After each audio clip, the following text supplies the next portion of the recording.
సంగారెడ్డి జిల్లా సదాశివపేట మండలం వెంకటాపూర్లోని వెంకటేశ్వర స్వామి దేవాలయంలో ముక్కోటి ఏకాదశి సందర్భంగా ఉదయం నుంచి ప్రత్యేక పూజలు దర్శనాలు ప్రారంభమై ఈ సందర్భంగా గోపూజ నిర్వహించారు. ఆలయ నిర్వాహకులు పెద్ద ఎత్తున భక్తులు స్వామివారిని దర్శించుకుంటున్నారు.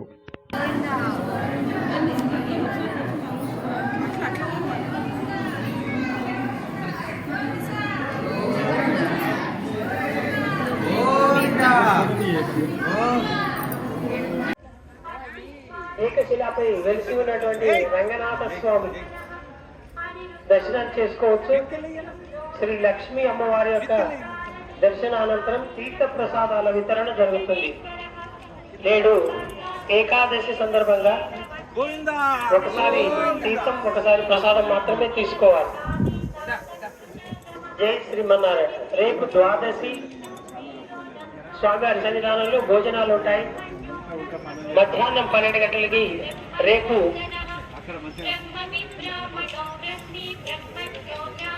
అన్నప్రసాద వితరణ రేపు ఉంటుంది.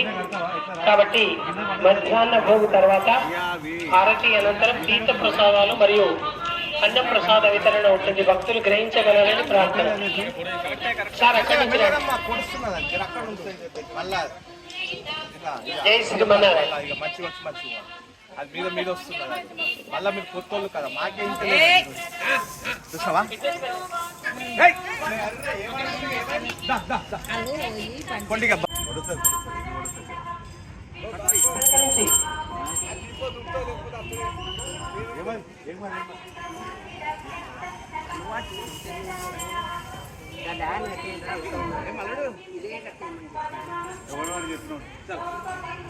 ఏం సంప్రదాయం దాన్ని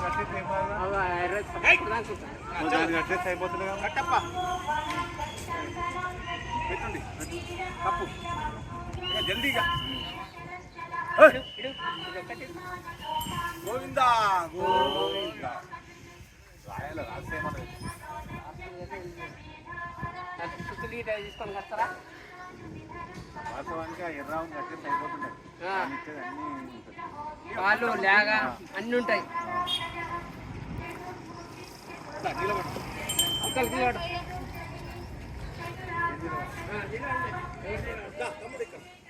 వీడియో ఫోటో